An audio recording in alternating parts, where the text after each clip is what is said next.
probably impossible. I say probably impossible, but at a minimum, really hard, almost unlikely for a young person to be able to absorb it or even maybe appreciate it. And it's what you guys are just talking about right now. Yeah. It's the struggle you're going through right now, which is going to happen for every single person on the planet, especially young people. Yeah. You are going to benefit from it immensely.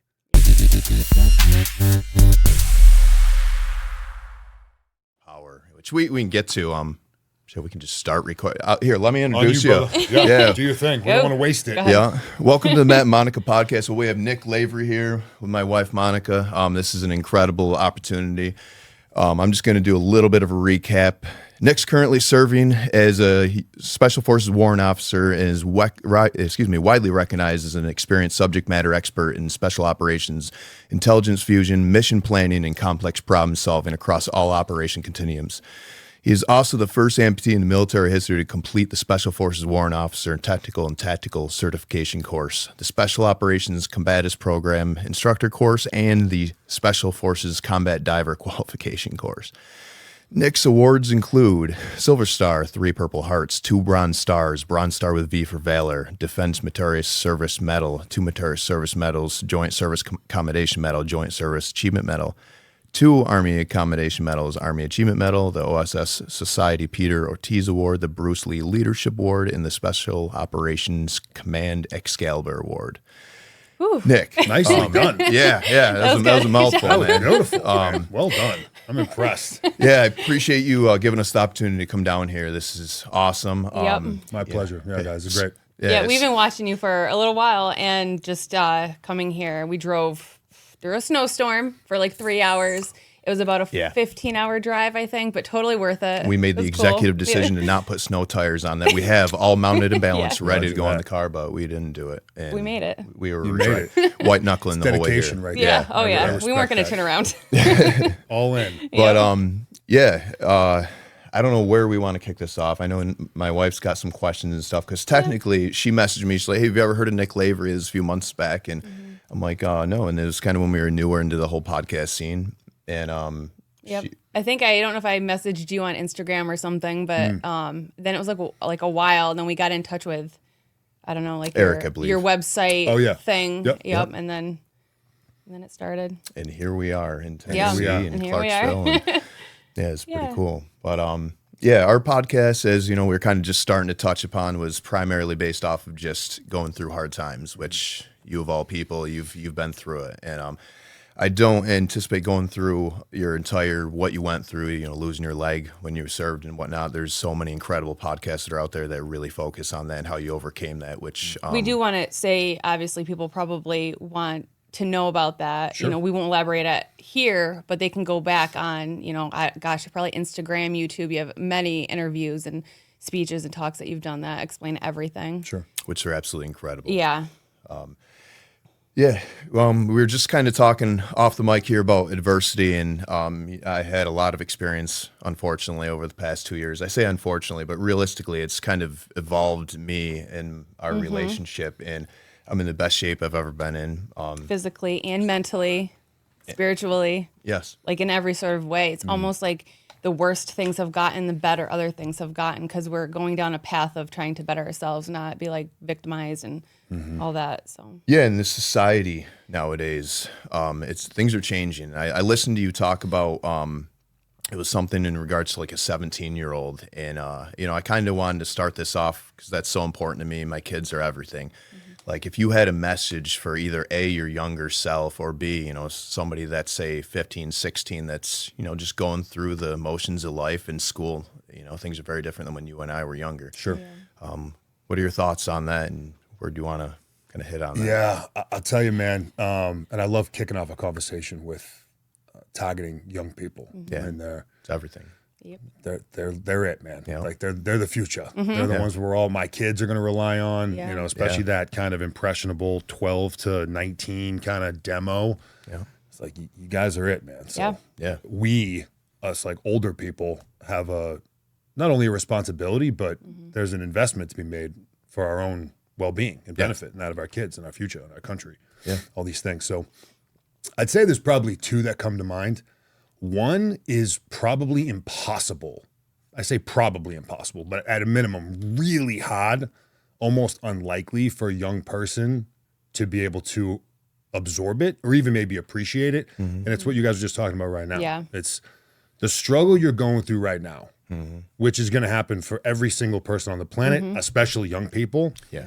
You are going to benefit from it immensely. Yeah. Yes. All the things now that seem like it's the end of the world when you're kicked off the cool table in the lunchroom because you're not part of that crew. Yeah. When the girl dumps you or the dude does something silly. I mean, You feel like your life is over. you feel like your life is Yeah. over. Like this is it. Yeah. And it's like those little moments is what is building you into the weapon that you will become. Yes. And the more you can welcome it and continue to navigate through that, Yeah.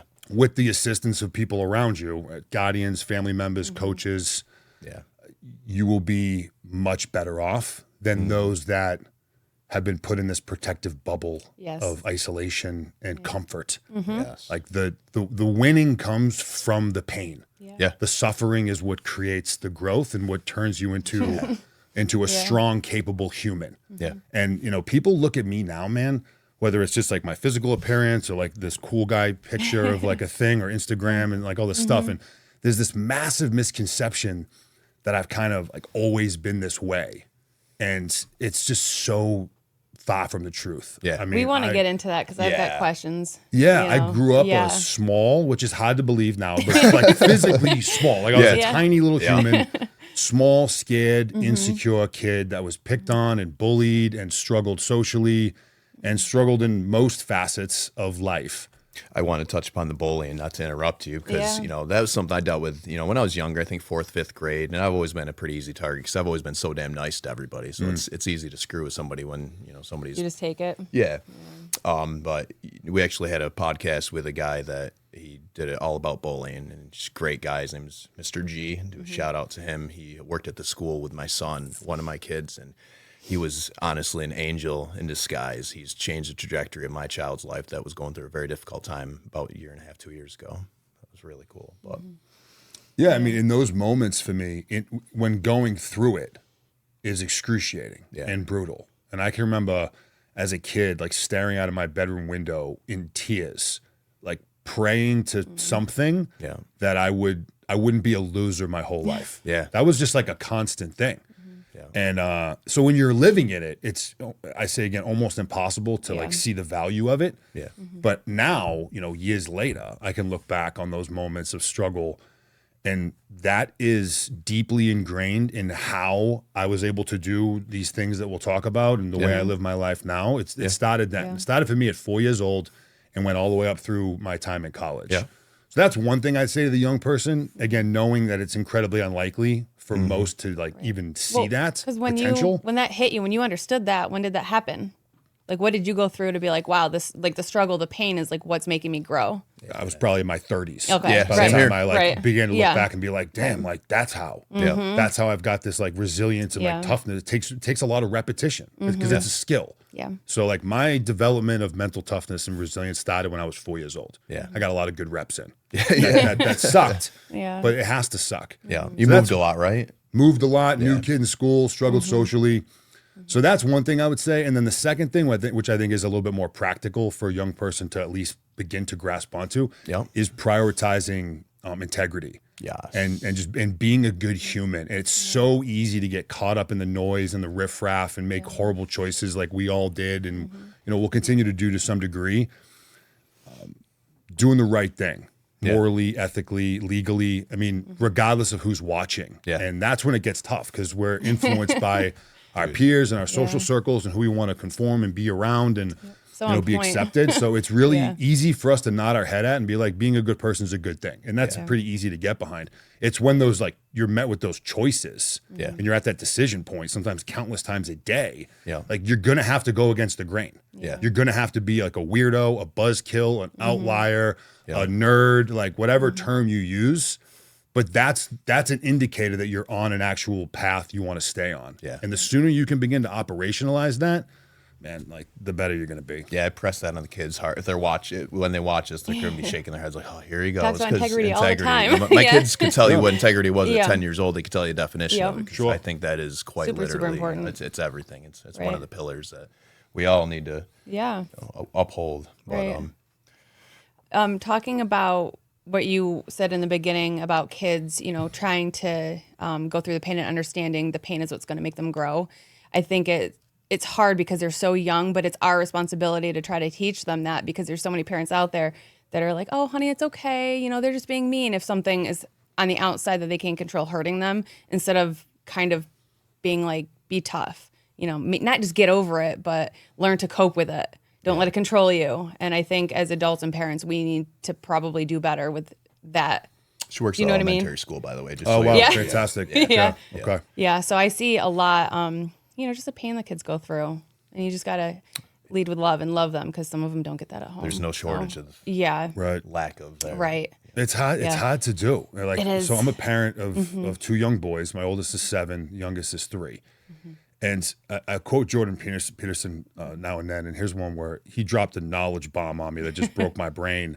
And I can't remember it verbatim. You'll get the spirit of it. But he's basically saying, if you want to ensure your kids to fail, stop them while they're doing dangerous things carefully. And the way he scripts that is just so brilliant, where like those two things are coinciding, where it's something that's got some risk attached to it, but you see there's some like strategy or some tactics that are being involved versus just total recklessness. Right. And like we're parents and guardians or teachers, and like we're prone to protect young people, most of us anyway. Yeah. So our immediate reaction may want to be to just like bundle them up and like love on them, which is incredibly important. Whether that's they're climbing a tree and you're like, dude, like, have you thought this through at all? Like, what are you doing here, man? Yeah, careful. Or they come home in tears because they got picked on, or like you just want to wrap them up, Yeah. and then isolate them and put them in this bundle. Yep. And that's of course expected that you would want to do that. It's like making those quick decisions on like, do I let this play out? How much guidance do I really give? Right. You got to get it back out into the game, though, right? You can't just completely isolate them, and like that's the hard part of Right. doing it. My parents, I mean, they had me. My dad was 20 when he had me, so very young.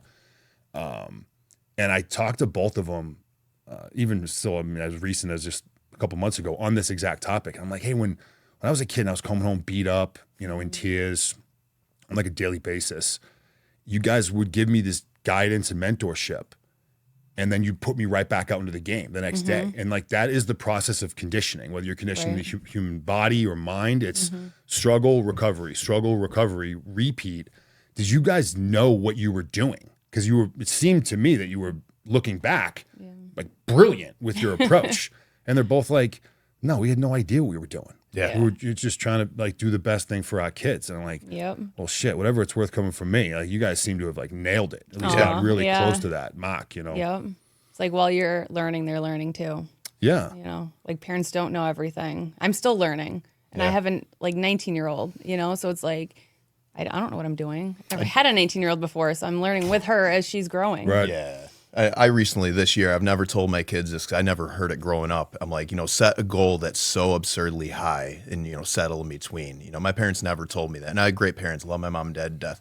But I've never really had a goal, even really, I'm 37 years old, until we started this podcast. I never really had a purpose. And I've always had a pretty good life, though. I've always been happy, just kind of going through the motions of life and whatnot. And having purpose, and then more so, like my son, he wants to be a underwater welding in the Army. I'm like, dude, just set your sights as high as humanly possible. I'm like, if you ever considered going special forces or anything like that, you're in great shape. I got him into wrestling. You know, he's getting his confidence built up. Good kid. And I wish somebody said that to me when I was younger. Like, you know, just create incredibly high or set incredibly high standards for yourself. I'll tell you a point on that. I just had a conversation the other day about this. And I mentioned it because you bring up almost both sides of this exact dynamic in one sentence. That's a great thing to communicate to your child. Yeah. Like, go big, right? Like, shoot for the stars. At worst, you land on the moon. Like, Take however risk. you frame it, like full send. Yeah. I also think it's equally, probably more important that you are living that same ethos yourself. Yeah. Because Yeah. at some point, your kids are going to get old enough to figure you out. Yeah. Talking to a 6-year-old, it's like, okay, dad, got it. But like eventually that kid turns into a 12, 15, 20, 30-year-old and is going to look at you and say, you told me this my whole life, or you're telling me this right now.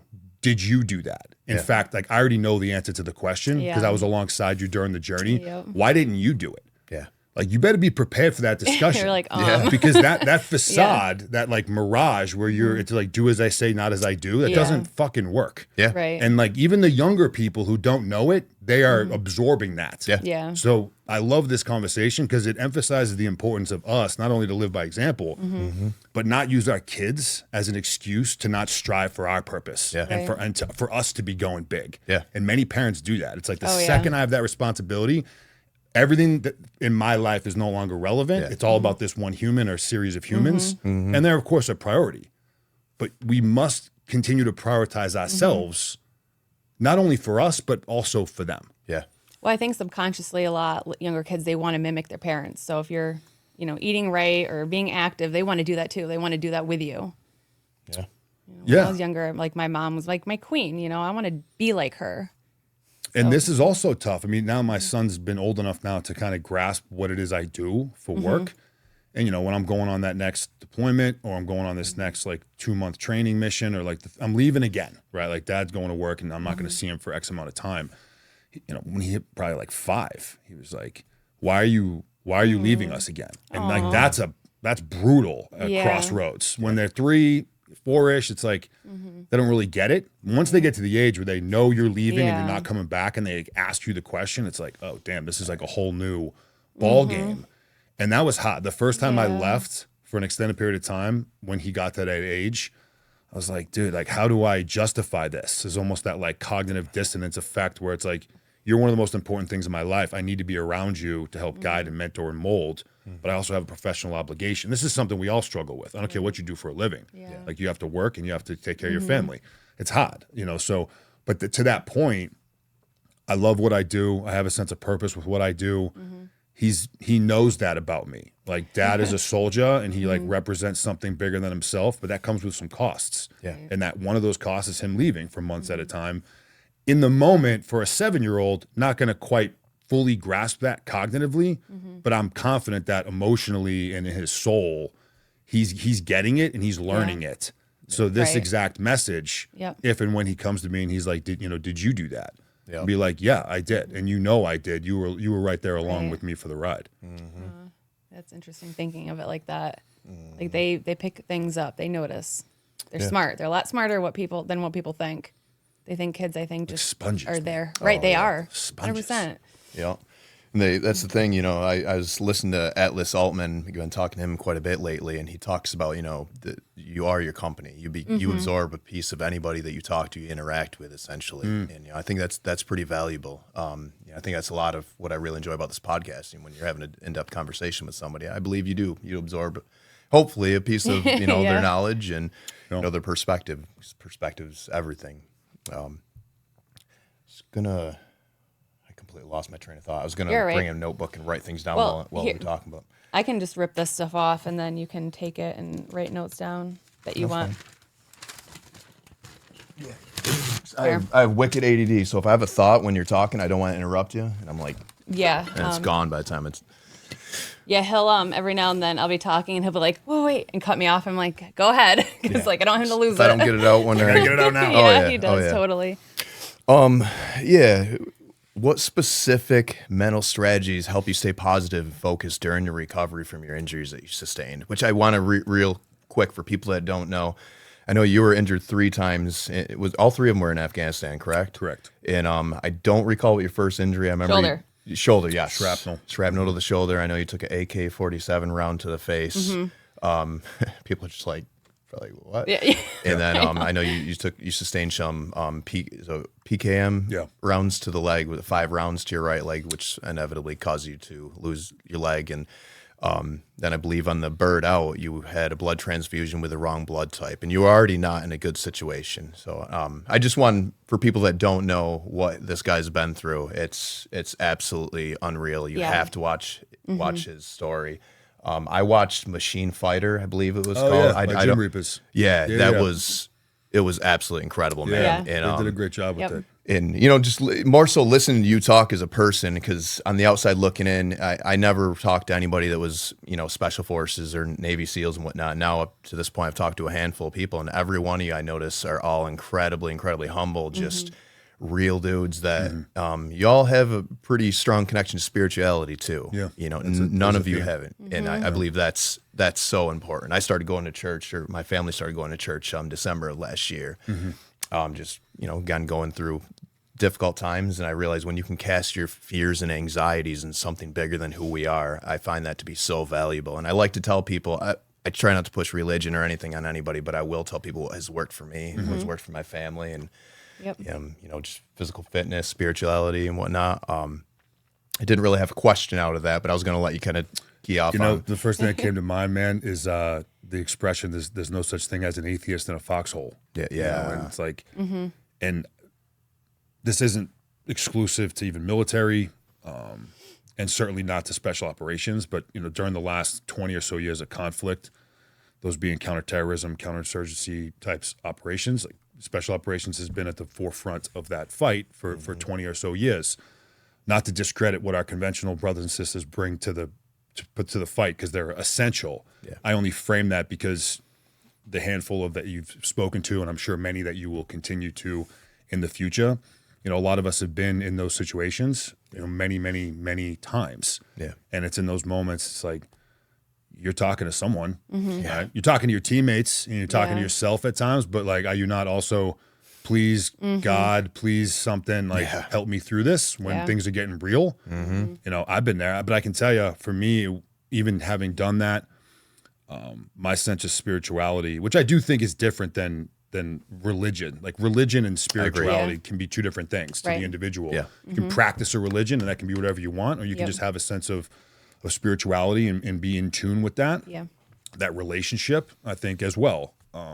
For mine didn't really advance to where it is now until I was wounded for the third time, until I started to recover.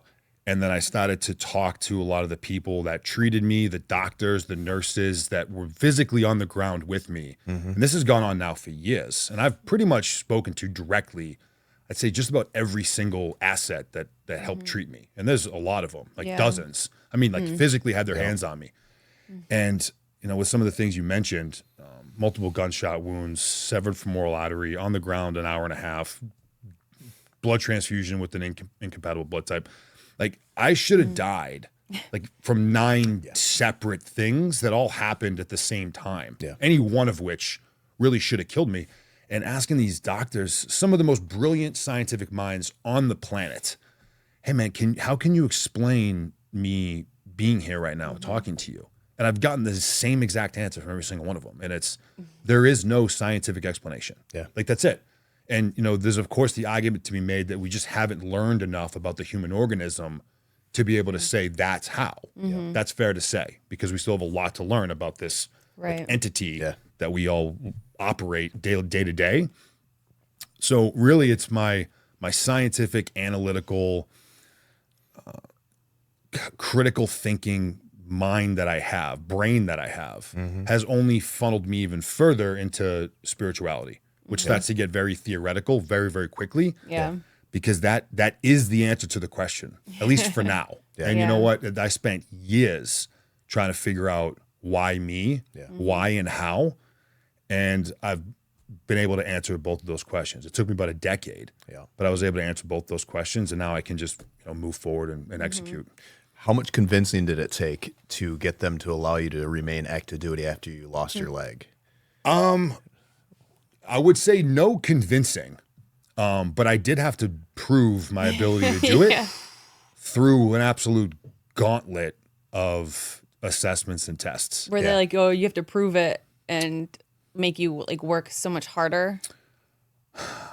Or were they like, all right, we'll give you a chance? No, I mean, in a sense, there were things that I had to do that were different than typical team guys.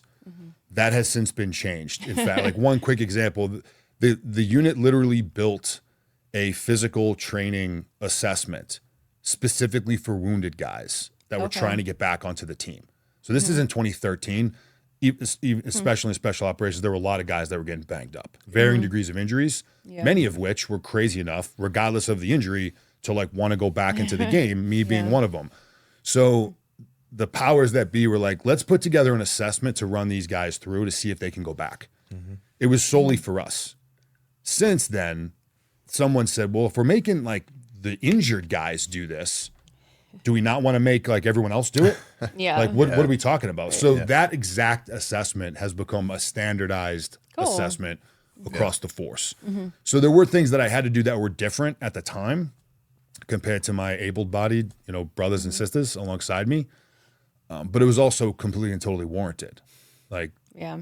there were several commanders that were going to assume an enormous risk by taking a one-legged guy and putting him back onto an ODA that was going back into Afghanistan to do direct action combat operations, like a whole bunch of them. So due diligence was certainly in order. Yeah. And Yeah. I mean, they ended up throwing the kitchen sink at me. You would assume that there'd be a lot of physical stuff, which there was, but they really went pretty broad, where I was doing different proficiency evaluations, cognitive assessments, psychological screenings, like a whole of person approach to testing to see if I would be able to operate in that capacity. And then at the conclusion of that, it ended up being about 12, 13 weeks. I would usually do maybe 2 to 4 a week for, around Cool. 4 months. And then after that, it was right back at it. When you went to Walter Reed and like when you found out because I don't remember the time frame of when they actually amputated your leg. Was it pretty shortly after you were medevaced out and whatnot where they took your leg? So they took my foot off in Afghanistan. Okay. So after about 2.5 or so, almost 3 hours of the injury, since the injury, my foot was just like totally dead. So they chopped that off. I got to Germany about a week later and they brought me up to the knee. And then when I got to Walter Reed, that was when they just started incrementally amputating it piece by piece by piece over about 40 surgeries. And that was really, they were battling the infection that had set in, and they were trying to save as much of my leg as they could. Yeah. When I first got there, the entire staff in the orthopedic department at Walter Reed wanted to amputate me at the hip, like on day one. Like when I arrived and they looked at me, they're like, this is a mess. Any one of these infections could kill this guy. And I had a bunch of them. They're like, take him at the hip and let's just move on. And the chief ortho surgeon, so the guy that runs the department, he just retired from the Army as a colonel, was the only one that said, no, I think we can save more of his leg. His entire staff is like, no, sir, like we need to cut this thing off right now. And he's like, hold on a second. And I was the first conversation I remember ever having at Walter Reed conversation. It was more of a one-way street because I'm whacked out. And this dude, Dr. Delarand, comes up to me. He looks at me, I'm in the intensive care unit, and he's like, hey, man, I'm Dr. Delarand. I'm the chief ortho here at Walter Reed. I'm just looking up at him. No idea what's going on. He's like, my staff wants to take off your leg at the hip, but I think I can save more of your leg. But it's going to be a street fight, and it's one I need you in with me. And I looked up at him, and I was like, let's do that. And I barely understood what this dude just said, other than what I got was, I'm going to go get into a fight, and I want you to come with me. And I was like, I'm in. And that was like pretty much the extent of what I grasped. And that's the route he went. And just talk about assuming an enormous risk. Like if I had died, like I easily could have, he'd have a lot of people to answer to. Like, what were you doing? You had a team of professionals that were all like, dude, this is clearly the way to go. And you're like, no, I'm going this route. Crazy. Obviously it worked out. Wow, but, man. Yeah, That I is owe so that guy a awesome. lot. Yeah. Quite a bit. Because there's no way if it was at the hip, you would have been able to continue your career. No, right? man, I live in the world of what's possible. Yeah.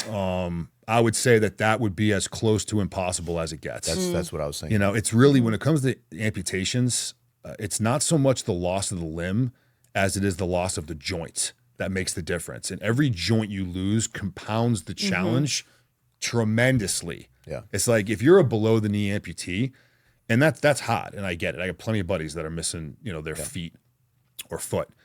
You can replace a tibia like pretty easy. You have one joint to replace, and that's the ankle. Right. And it's tough. It's a challenge. I get it. You lose the knee, it's a whole different world. Yeah. You lose all three, including your hip, man. I mean, you're really you're really trying to swim upstream. Did you ever get to a point were you close to giving up or anything like that? I mean, I know you've been through hell. Was there ever a point where you're like, man, I don't know if I could do this? Or were you like the whole time you just stayed positive? Or it's like when you get hurt the first time, then the second time, the third time, and you're like, what? What else? You know? Yeah. I love this question, Matt. The answer is, yeah, I doubted myself countless times, sometimes daily. Yeah. Daily, I was met with that. Like, Yeah. you're not gonna be able to do this. Yeah. You bit off way more than you can chew. This is totally unrealistic. It's time to get practical. It's time to, be reasonable. And those moments happen for me on the immediate offset of a failure or a setback. And like, that's gonna happen countless times. So there's this also misconception that I was just kittens and rainbows, positivity, like 24/7. It's like, no, this was an emotional roller coaster ride.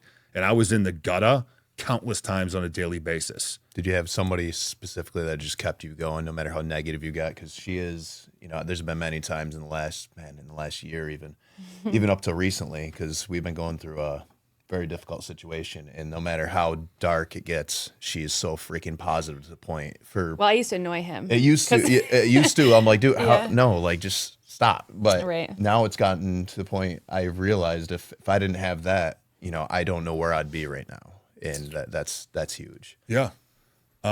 It's tough to name one because I had a whole team of people around me, and they all kind of fed me support in their own kind of different way. Yeah.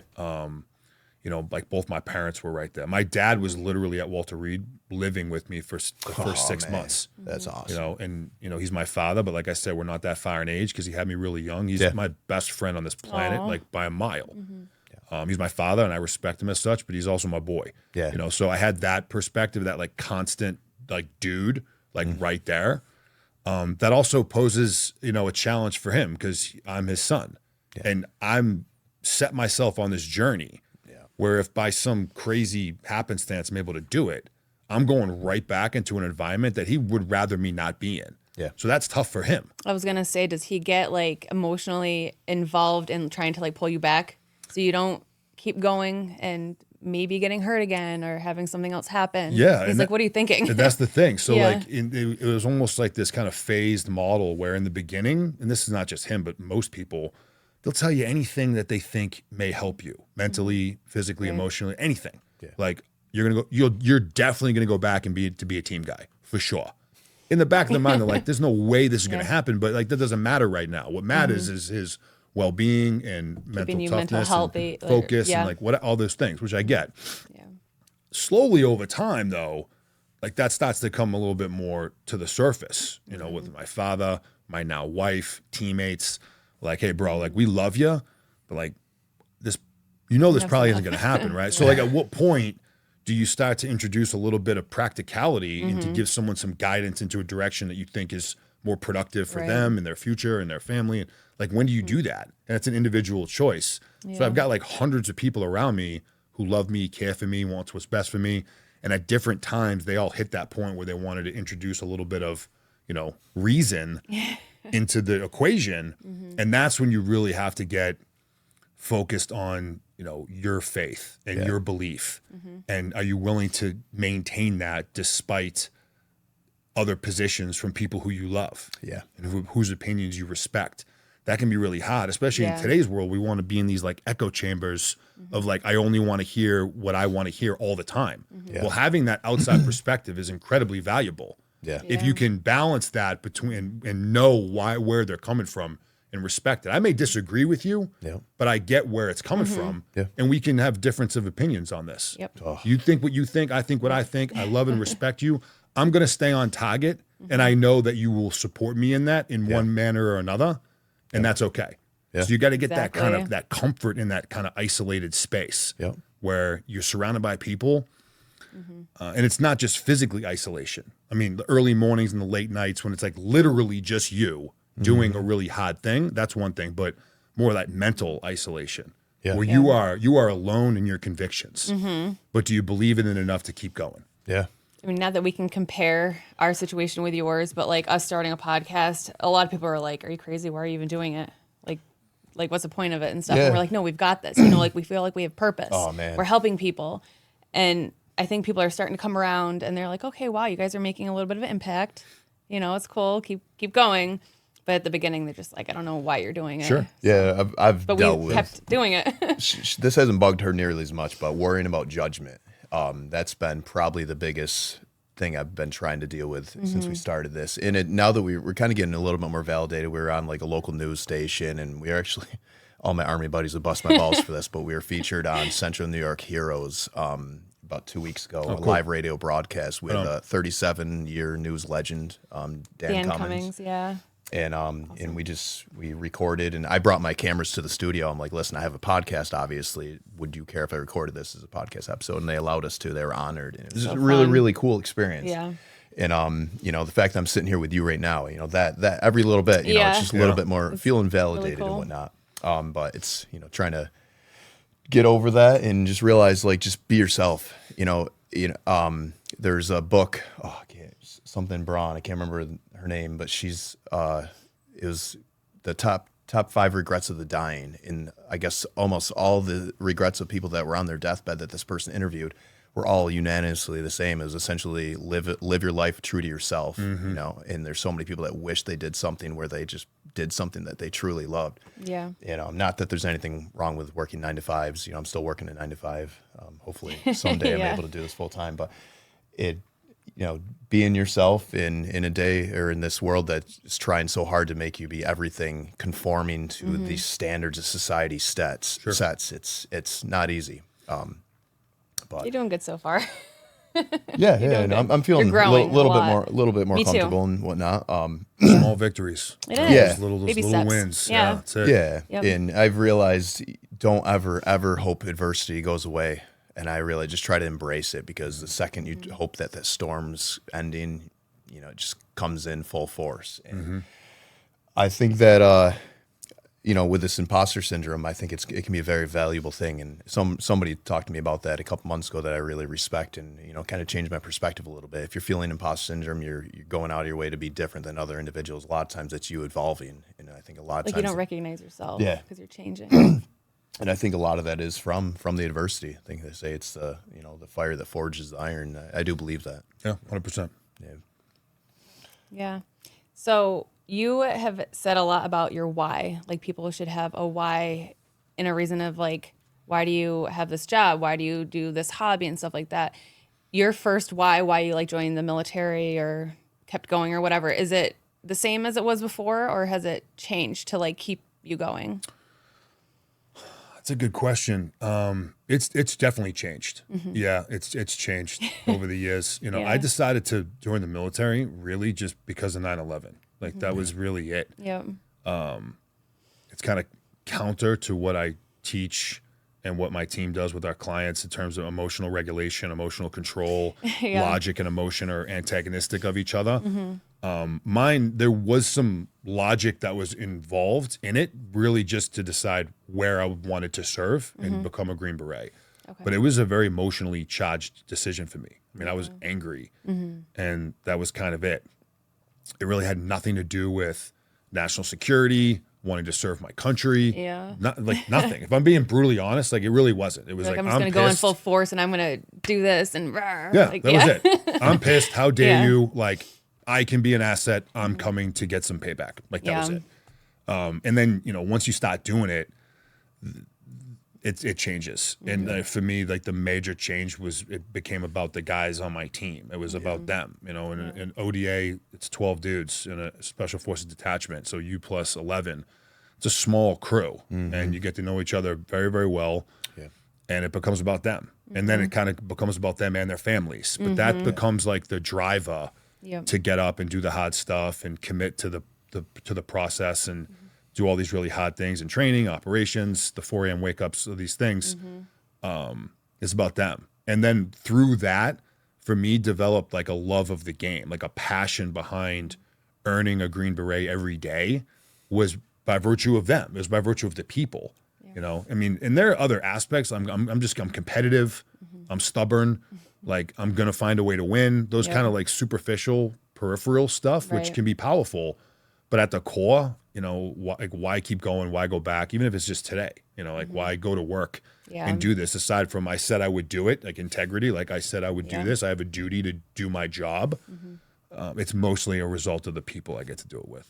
Yeah. So it's like so much growth. Like it was kind of like a not selfish decision at the beginning, maybe. Do you want to Self-centered, say that? for sure. Okay, and then it just went from here to here to here, and now you have like a million different things to keep you going. Yeah. So it's like it's a big why now. Yeah, it just grows. Yeah. It grows. Yeah. I also wanted to know, kind of to back up a little bit, when you're going through stuff, whether it's military related or not, what is your outlet? Maybe besides working out, is there something else? Like, you meditate? Do you go for hikes? Like, what's Nick's favorite thing to do to kind of calm down if you're stressed or? Yeah, I'll tell you where I get most of my kind of peace is with my family. They're like that's my outlet for to like center myself. And that comes with chaos at times as well. Yeah. Like 7-year-olds and Definitely. 3-year-olds are ripping the house apart. They're smacking each other with bats. Like, I'm like disciplining them. So it's not all kittens and rainbows where we're just sitting around the campfire singing Kumbaya all the time. It's like madness at times. But that tends to like ground me. And it's just a visual reminder of how grateful I need to be, like consistently. It gives me that perspective of how blessed I truly am to just be alive today, like talking to you guys, like breathing in air right now. So like that fuels a lot of kind of just positive emotion for me, which if it's chaos with work, whether that's my work as a soldier or my work as a business owner operator, which is constant chaos in both of those realms, those three people is what kind of brings me back to baseline. I do employ like personal tactics and stuff for those same reasons. So I journal quite frequently, quite aggressively. Cool. I do practice like meditation and mindfulness.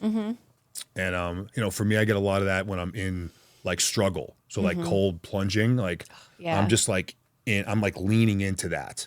There's no distraction. There's no phone. There's no like, you have to concentrate. television. It's like me in the cold. And this sucks. Yeah. For sure. Right. Definitely. And it's like zone in and Yeah. like get into that kind of like mental, like Zen place, and then like extreme heat. So we have a sauna and a cold plunge at my house. And like, those are investments I get. And I do believe in some of the science in terms of longevity and health and cellular function and immune system. I believe in a bit of that literature. Those are really just tools I use to do what we're talking about right now. How long have you been practicing mindfulness? I would say deliberately now, maybe like 3-4 years. Okay, yeah, because that's kind of a new thing for us as well. We started doing virtual guided meditation breath work, and it's called VR Trip. We actually had the CEO of the company, they're partnered with Meta and whatnot, on our podcast. We had the vice president communications as well, kind of recently, but that's been something it's amazing how breath, just connecting with your breath, calms you down. It just like makes you feel so different. And and just being intentionally grateful for what you have, because it's easy. Anybody can bitch and moan 24/7 about what they have wrong in their life. I sure as hell can, but at the same time, like I wake up next to her and I'm just like, all right, I gotta be grateful, and there's a lot of power in that, man. Oh yeah, 100%. gratitude Yes, gratitude. They say it's the best way to combat anxiety is just or worry. gratitude. Yeah. Don't worry. Yeah. Try not to worry. I mean, we all worry and stress, obviously, but Yeah. yeah. Absolutely. Those. I got a couple questions here I also wanted to ask. How do you adapt to your new physical reality and find ways to challenge yourself? Find new ways, rather, to challenge yourself. Because I imagine like your physical fitness routine, because you were already in incredibly good shape, which had probably a huge impact on you being able to make it through your injuries and live, Sure. I imagine when you got back to the gym, once you finally were able to kind of, I don't want to say overcome, because you can't really overcome losing a leg, but you can adapt to it. Oh, yeah. And you've clearly done what a lot of people would kill to be able to do. Yeah. One of the hard parts behind that is you grow up, an athlete, and your physical capability is what defines you and for a lot of external assets. Like me on the team, I was brawn over brain. Yeah. Like I was the guy to smash a door down, not like do calculus or whatever. Right. So, you have to wipe a lot of that canvas clean and kind of start back at square one with a lot of specific movements and just ways to live, and just the erasing of what was 30 years of repetition that has become pretty automated. That's really hard. Yeah. But you do kind of need to like at least smear it up a little bit to begin constructing the new way to do the thing. Yeah. That can be tough. But once you kind of lean into that process, then you almost are eager to find the next thing to do. Yeah. You know, for me in the weight room, there was obviously a lot of that. I think in jiu-jitsu is where I got maybe the bulk of that. Okay. Was on the mats, and because I was able to learn the different advantages I had because of the injury. Advantages. I'm curious what advantages. A couple that come to mind is you know, jiu-jitsu, like with most skills, is practice creates like automation. So this is just what you do. So if I'm rolling or competing against an individual that's used to going against full four-limbed humans, I go to move one way, like they're automatically going to try to grab like a leg that they know is coming around their head. And with me, they go to grab it and it's not there. And I'm already gone. So there's like the advantages you can take like that. Yeah. And then the other one is jiu-jitsu is a weight class driven sport. So you're in categories, weight classes based off of your weight. So, I mean, if you were to look at me against some of my competition from the waist up, you'd say there's no way you guys are in the same division. Yeah. Because I'm missing like 45 pounds of leg. Yeah. So I have a massive advantage when it comes to upper body strength as compared to my opponents. So like these like little light bulbs start to go off where, oh man, like I'm just that much more lethal because of the injury. You know, what else can how else can I leverage that? Yeah. One of the greater challenges that I think could be more relatable to more people is, you know, as a two-legged guy, when I would walk into the weight room, you know, I'm 6'6" at the time, like 275. That was like normal for me. Yeah. Like I sound arrogant, but I'm like a physical like specimen. Okay. Like I walk into a weight room, it's like, damn, like what's this? That's a fact. That's not arrogance. You're just stating a fact. It's just like objective truth, right? Okay. Well, that becomes normal. And like I never really like fed off of that where I needed the attention. It was like, I'm here to work. I don't really care who's here. It's like I'm here to go to business. But like you pick your head up and look around, it's like kind of obvious to a certain point. So you have that like confidence that's within you, like this is my territory. I'm here to do business and like I own this place right now. Cool. With humility, with integrity, with compassion. It gives you a boost but too. I'm in my zone. This is where I go to like get after it. Yeah. I start going into those same exact environments on crutches, in a wheelchair, trying to figure out how to get a dumbbell from the rack to the bench. Like you had to humble yourself immensely. And now it's like, man, I still got some eyeballs on me, but it's because like, do I help this guy? He looks like he's struggling with something. Do I step in? It's like, I am completely outside of my comfort zone in an arena that was mine for a long time. And that kind of like mind fuck it has on you where it's, damn, this is the same place, but it's a whole different world, really. World. Like in here. Yeah. Yeah, so wild. And then, so kind of battling through that, but then seeing the effect it would have on people around you as you would navigate those challenges, figure out a way to get the dumbbell from there to the bench, and then get some work done. And you start to see some eyes light up around you like, damn. He can do that, then I can do this over here. Exactly that. They look at you like, oh shit, and they look at themselves in the mirror and they're like, the fuck is your excuse? Let's fucking go. And you see that like amplification. That's awesome. And with like random people, like that's great. That's great regardless of who it is. But when I was having that effect on my teammates, when I got out of Walter Reed, got back to the unit, was training with them in our weight room, my teammates and those in my unit, that effect was happening on them. And I was like, this is a powerful tool. Like I have an advantage similar to jiu-jitsu in a slightly different way that I can create a more lasting and more powerful effect on the people around me. You know, when I see you at the basic training with the soldiers, that I believe that was basic where they're all doing. We were just there not long ago. Yeah. Where was that? I was going to say Fort Benning. It's now called Fort Moore, which is in Georgia. Okay. Yeah. And I was like, man, that's got to be so cool because I know a lot of those soldiers are just looking like, holy shit, like that's him. He's that's here. That's awesome. We had people show up to basic. I remember, in 2014 when I was in, and, it was pretty cool to have the inspirational boost of, Drill Sergeant McKeith. And I used to talk to you about, he was just a good guy and just, he pushed hard and he was always pulling tires and shit while we were doing PT in the morning, just being that motivator is neat. But, Yeah, I was gonna say when I saw a video of you squatting, man, I'm just like wondering, I'm like, does that hurt? Where your legs connecting to to the prosthetic? Does that physically hurt at all or no? Yeah, it's uncomfortable. Okay, Yeah, I it's just uncomfortable. imagine all that It is. pressure. I mean, throwing 400 pounds on your back, regardless of how my many gosh. limbs you have, is going to hurt a Yeah. bit. Yeah. You know, so it is uncomfortable. Yeah. It didn't start there, right? Yeah. It started with literally nothing, and then you build obviously over time. Yeah. But yeah, it's painful, but that's also kind of part of the point. Yeah. Behind getting in there and doing it to begin with. Yeah. Yeah, it looks like a lot of technology. It's Well, what was the process of having like your first leg to like another leg to another leg? And do you have like, as you've gotten bigger, do you need like a leg that supports you more? Like, what is the process of technology, I guess, with your... Yeah. I mean, and first off, the technology in the prosthetics field has just exploded over the last 20 years. And a lot of that was from the GWAT era kicking off and service members getting blown up and coming back. The gap between kind of, if you look at the military conflicts, like the Vietnam era dudes, and then like GWAT, like that time period, there were guys at Walter Reed from that generation that were coming in to get some of the newer stuff. Yeah. And they were dealing with like literally a stick with like a club foot and like a belt that was like strapped around them. So there was this like huge gap where like no one really gave a shit about prosthetics all that much. And then all of a sudden this happens and there's billions being pumped into research and development. And it just moved so fast. It was wild. Good. So by the time I got upright and ready to get on a prosthetic, I had a really advanced knee. It's similar to the one I'm wearing right now. Just like this is version, I think 5, and I was on version like 2. But I had the technology to leverage from my first time on a prosthetic.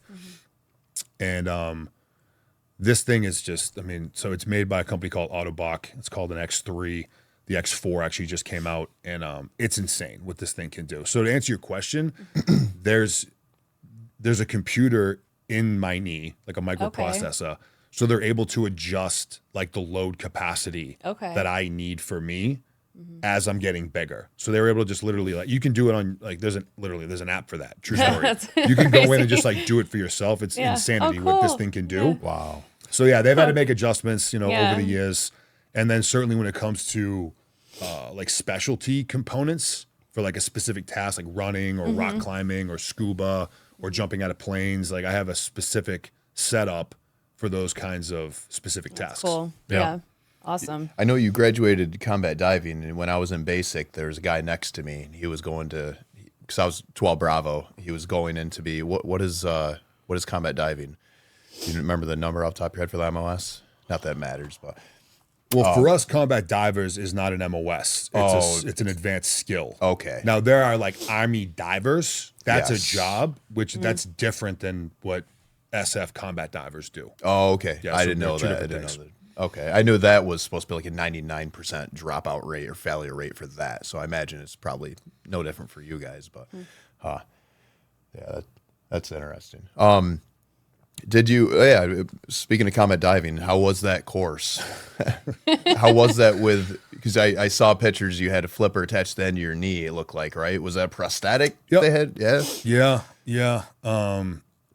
CDQC, or Combat Diver Qualification Course, is widely considered to be the most difficult school in the Army, if not in the military. Yeah. It's brutal.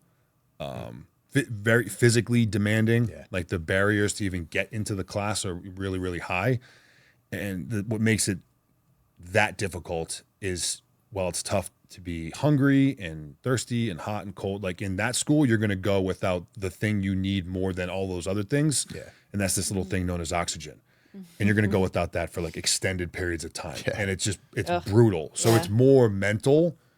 Yeah. It's incredibly physically challenging, but that pales in comparison to how mentally challenging it is. Yeah. Because your body is screaming at you to bolt to the surface to breathe, and you have to fight those demons and just like lean into like pending death. Yeah. That's the separator. So it's a brutal course no matter how many limbs you have. For me, it was of course just that much more difficult.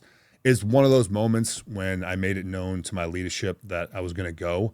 I was met with like, I don't think that's going to happen, but like, if you want to pursue it, fine, kind of thing.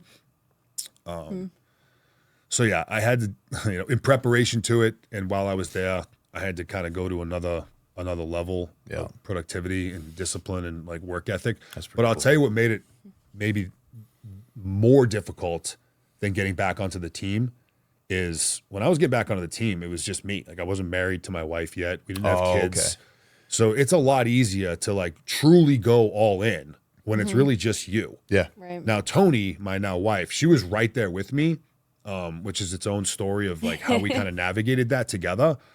But when I went to dive school, I was married. We had a 2-year-old, 3-year-old, and we were trying to get pregnant with another one. Yeah. So I had those like external priorities that Yeah. were incredibly Yeah. important to me in my life. So to go into that like dungeon of like pain and suffering where it's just like I'm going to commit to this and I'll train 12 hours a day is a lot more difficult when you've got other humans that are like, hey, like we need a piece of you as well. Yeah. So it just made the training process just that much more complex, which I'd say added to the challenge of getting ready to go and then being able to do it once I got there. Yeah. That's pretty cool. How is it?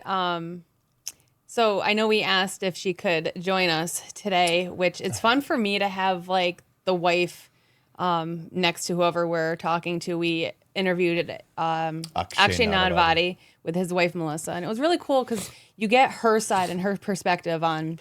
You probably don't know who Akshay Nadavati is.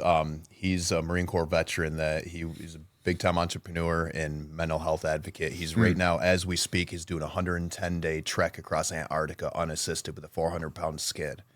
And Yeah. he lost 2 I love fingers. this guy already. Dude, he lost 2 fingers training for this, I believe, last year. He's been training for 4 years and got the whole thing sponsored and whatnot. He's endorsed by the Dalai Lama. He's got a book as well. But such a good person, and his wife is like right by his side, doing everything she can to support him. But how is it doing everything that you're doing? Your wife is also in the military. How do you guys like make it work? With just I can't imagine like he was gone for training and stuff for like a month or 2 months, and I'm like, oh my gosh, it's such a long time, and I know people can be gone for way longer. Yeah. So and with kids too, how do you guys make it work? I mean, the first answer to that is we've got an amazing family support system around us. We're so blessed. And it's so unusual as a military couple to have family in that proximity to you. Yes. Like, you get assigned to a duty station, like you're off and your family's wherever Yeah. they are. Like I've been positioned where people have come to relocate to where we are. Wow. Yeah. And the timing was just great. We got pregnant with our first, and my mother-in-law was about to be a grandma for the first time, and she was set to retire. She's from Milwaukee. Cool. So she's like, I'm retiring and I'm moving to Tennessee. Wow. So it was like, great. So like we amazing. bought our house or built our first house knowing that grandma was going to be living there with us. Cool. So we could set it up where she had her own kind of Yeah. area. Cool. And she became a full-time grandma for us, which was great because when our oldest turned 5 months, Tony and I both deployed at the same time. Oh, wow. So it was Oh, just my grandma gosh. and Dom, our oldest. Aw. And her and I are in 2 different countries, like doing our work. That's crazy. Wow. And fortunate. then almost Yeah. the same thing happened when we had our second. Well, this time it was my mother. And so my mother-in-law stayed local. And then we got the second, and my mother was like, I'm retiring and I'm moving down to be full-time grandma. And it was like, it just worked out. We did the same thing again. That's My amazing. brother-in-law's local. Actually, both my brother-in-laws are local. So we've got an amazing family dynamic. It would be essentially impossible for her and I to have done the career stuff that we've done, certainly Right. since becoming parents, without them. Yeah. Like, you're not going to leave your 6-month-old with a stranger. Right. Right, that's not going to happen. So you need someone. So at best, you'd be talking about her and I having to basically offset when who is home. One of us has to be home to be with Right. the kid. And then her and I never see each other. So like, how's that supposed to Right. last for the Oh, next that'd be awful. 5 years? Yeah, right. It's like, we don't even know who we are. We're just high-fiving. And there's definitely been times when we've done that where I get home from a stretch, we've got a week or two, and then she's out the door. So it's definitely difficult, impossible without the family. And then, but one of the upsides is we both speak the same language. We're in the same business. We both have top secret clearances. So we can like work with each other, Right. both operationally and at home. We both get it. It's Yeah. a unique Like, world. you understand. Not one person's like, I don't know why you're gone all the time. Why don't you change jobs and blah, blah, blah. Like, you both understand and communicate. I'm sure like most people don't communicate and talk to each other. Or even You know, like little small nuanced, like unique challenges with being a special operator is if you're not in that world, you might as well be speaking Chinese. Yeah. Or she can come home and be like, this happened today with so-and-so. Immediately I'm like, you probably need an extra like 10 minutes to yourself. I already know what that means. Yeah. Like instantly versus if I'm talking to someone who's like, I don't even know what you just said. Yeah. Like get to work because here's the things that need to happen. Right. So there's a lot of upsides, and then we've been able to have fun with it where, you know, we'll meet in like random countries for like a day or two. Cool, yeah. Because as we're both navigating through the world, it's like, oh, I'll meet you over here. And That's so you know, cool. so, but without that, and then you mentioned communication, I mean, like, forget about it. It's not going to work. Yeah, you're so lucky that you get your family here. Very Like, fortunate. I don't hear of that. I guess people maybe don't talk about it, but that probably doesn't happen often in the timing that it's happened for you guys to make it work. Yeah, we got very lucky. Yeah. In a lot of ways. Yeah. How many years are you doing? 20 years and getting out? You're at 17 years now, right? I'm coming up on 18 now, so I'll go to 20 at this point. It would take something, I mean, insane for me to get out at this point before 20. The question really is how much longer will I stay in beyond 20? Okay. And you know, I'd say 99% I will retire at 20. Yeah. Leave that little 1% for the unknown. Yeah, you never know. It would take something pretty compelling for me to stay in. You seem like you have so much because I listened to you talk a little bit about entrepreneurship, and you have so much that's you got lined up and that you're getting involved in that you're going to be able to remain one of those people that has purpose once you're out. And I know the transitioning, especially for special operators, I know is not easy for a lot of individuals, Right. Especially a lot of people that we talk to, and you know, a lot of people turn to things that aren't good. Sure. But yeah, what things, you know, just self promote yourself by all means. What things are you doing, or what are your intentions to?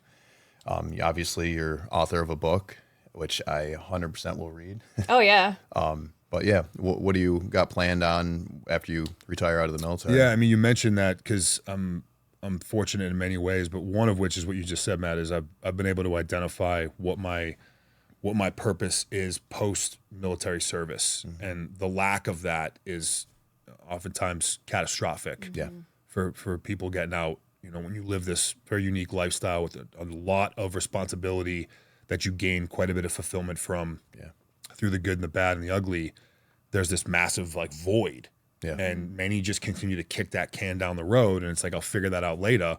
And next thing you know, they're a civilian and they're like, what am I supposed to do with myself? And it just turns into a train wreck. Yeah. So a lot of that's on the individual. Like, you need to know that 36 months is going to fly by like that. Yeah. And now, probably even sooner, is when you need to be actively thinking and pursuing, not just thinking, but like executing on like what that's going to be today. Yeah. Yeah. You know, and that's easier said than done. I get it. Yeah. I've been able to do that largely because I love what I get to do outside of the uniform, Yeah. my other professional life. You know, and it started off without really knowing what the hell it even is, which is like pretty common theme amongst entrepreneurs. It's like, I have an idea, but like, I don't know what this is. Where do I start? Where do I start? What do I do? And you just start like doing things. A year ago, I had a $40 camera hooked up to this laptop, having the floor here with her, and we did our first episode on a podcast. We had no intention of taking it serious. Right. Just, Yeah, but you got to take that first step. yeah. You got to just start. Just Yeah. start. Just start. Yeah. man. There was a general that said an idea that you start, a good idea now is better than a perfect idea or next week. And I know it's from World War II, but I do believe in that. I think, you know, true. if you start something, you're 50% of the way there. That's it. So many people don't freaking start. So many people are scared, including myself. I've been scared doing a lot of the stuff that we've done, but Yeah. it's cool. Good. Yeah. Good. Do Yeah. a lot of people reach out to you and ask you for advice and stuff with military and with, you know, maybe their own ideas or purpose or whatever that they maybe don't know what to do? Yeah, quite a bit. Yeah. Quite I a figured. bit. Yeah, it's I mean, that right there is one of the reasons why. So I address those types of questions on a daily basis, Yeah. like mostly across all the socials. Stuff will come in, kind of leak in and get to me through our website or through email or some means or another. And that's important for me, is that is a two-way street, and that people do have that sense of connectivity to me. That's a huge commitment. Right. They're asking you Yeah, to help I'm them the with one their that's life telling you. almost. Yeah. You know, like, you hit a certain point with like a certain metric or like Yeah. priorities or things where it becomes mathematically impossible. Like Dwayne Johnson isn't answering like DMs, Right. Because if you were like you can't do it. Like Yeah. he's got bazillion of them. He would literally never make another movie or like wouldn't drink be another living. He'd glass just of be, like, tequila all like day ever long. again. Yeah. Just like you just live here. So that is difficult to do. It's something that we've committed to, and there's like a system in place that allows me to do it. Awesome. But Yeah. this right here is when we built our online coaching and community platform called The Forge, literally for this exact thing, is so that I had a place to go with people who were truly committed Right. to not only like asking the question, but like executing on the answer. Like that's a huge difference. Like, hey, Nick, I want to be a Green Beret. Like, what am I supposed to do? It's like, get in good shape, do this. Like most are gonna be like, awesome. And then they're gonna go back to doing whatever they were just doing. Yeah. Like if you really want to do it, like I'm here for that. In fact, I'm gonna be right here waiting for that. And not only is here's the guidance, but here's the actual things to do starting right now. Yeah. Like go do this, read this, do this, boom. So that's where I spend most of my time now, virtually, is in that space, because I'm with people who have made that commitment and investment in themselves Right. to actually begin movement towards becoming who they want to be. Cool. Yeah. They want to like walk the walk, not just talk the talk. Yeah. They want to do it. Yeah. Yeah. Yeah, I wanted to shift gears a little bit. Just going into obviously something that hits hard for me was the whole opioid, issue in the world, or drugs and alcohol in general. Because going back into the transitioning from the military, there's a lot of individuals that go down a bad path, and because it's easy. And I just kind of wanted to just get your input on that, and as a whole, have you experienced a lot of friends and family and whatnot that have went through, just making those negative life decisions, operators and whatnot? Has that been something that's impacted you at all, or not really? Oh yeah. I mean, it's impacted me, not directly in the sense that I found myself going down that road as an individual, at least not yet. But a lot of close buddies, have, and some of which it's ended with the loss of their life. Some have managed to get a grasp on themselves and put themselves into a better place, and then start leveraging that trauma and those horrible choices in helping others. And like, that's when it gets really powerful. It's like, you've got an amazing opportunity here. Yeah. One that I'm in a weird way envious that I can't emulate the way you can. I can only empathize to a certain degree with someone who's like hooked on heroin. Yeah. Like I don't know what that looks and feels like. Yeah. Same here. Thank God, man.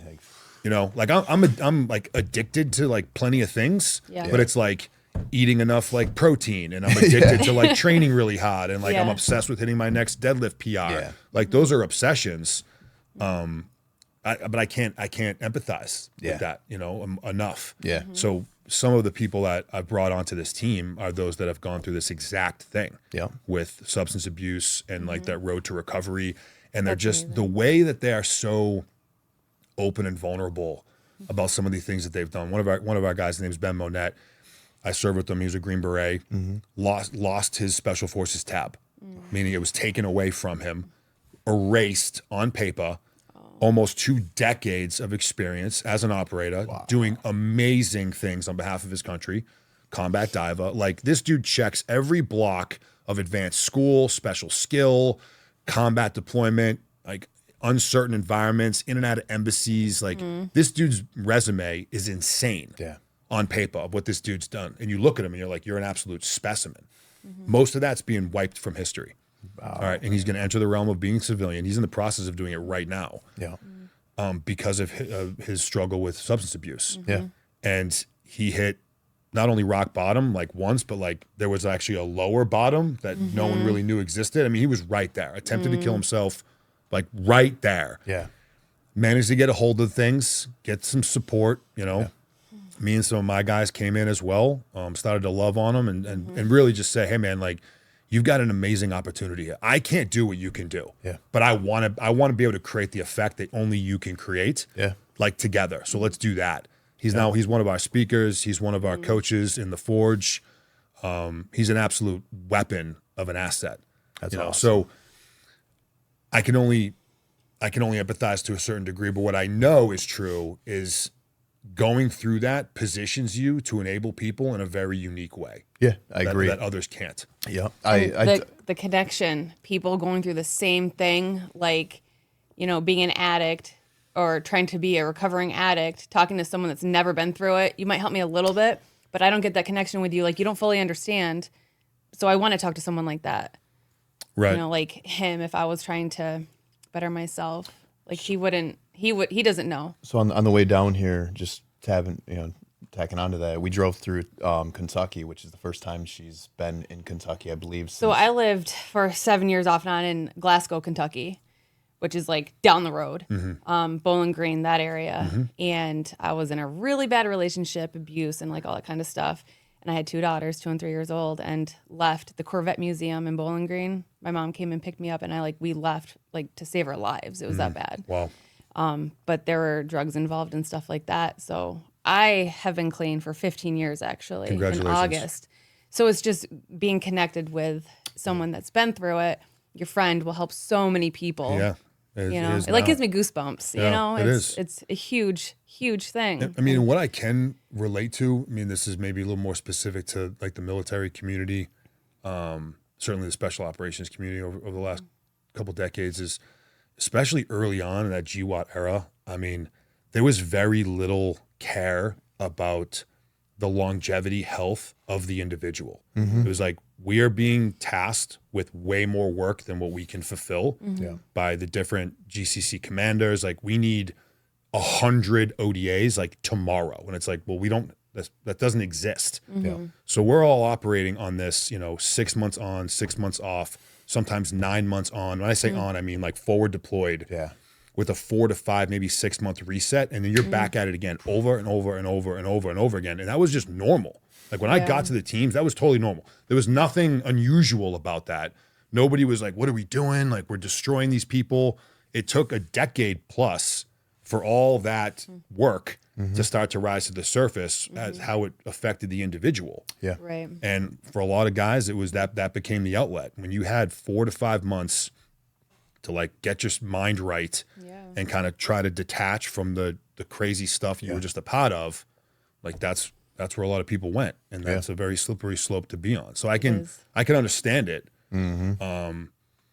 I never went through it myself, but there's a plenty in my community that have, and those that have able to rebound and deploy that. It's they're creating some amazing effects. Yeah. I know I went and I talked to somebody, was it last year, and I realized, 36 years later, just talking to somebody, if you're going through a hard time, don't keep it bottled up. And if you talk to a professional or not a professional, I walked into the VA and I had this guy, he was a police officer there. He came down, he overheard me talking to a lady at the counter. And actually my first ever YouTube video I've ever posted was last year. And I talked about this experience because, I walked in there, I wasn't suicidal. I was just going through very, very real on, I'll disclose some of it to you once we're done recording. Very real adversity, and this police officer comes in and sits next to me, and I think he deployed in Afghanistan, I believe 3 different times, and he just asked me if everything's all right. He sat down next to me and he listened to me talk, and when he was listening to me talk, he was really listening. He was interrupting me to ask questions and stuff, and just having somebody there, because not everybody has somebody there. Not everybody has a wife that genuinely really cares about them.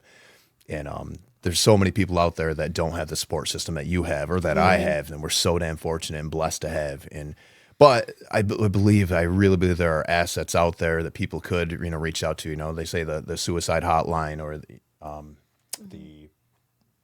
there's so many different avenues to just get help, and people need to, especially if they're hearing this, just reach out, talk to somebody. We want everyone, obviously, to know that it's okay to ask for help. Veterans, especially, that it's okay to say, something's wrong, I need help. Because human suffering, everybody, I don't care who you are. I don't care if you're the most badass special forces operative in the world, which arguably some people might say you might be that person, Nick. But in the same sense, like, you're going to go through suffering. Sure. And there's no avoiding it. And if you can find those ways to, just being able to alleviate some of the pain that suffering is going to entail.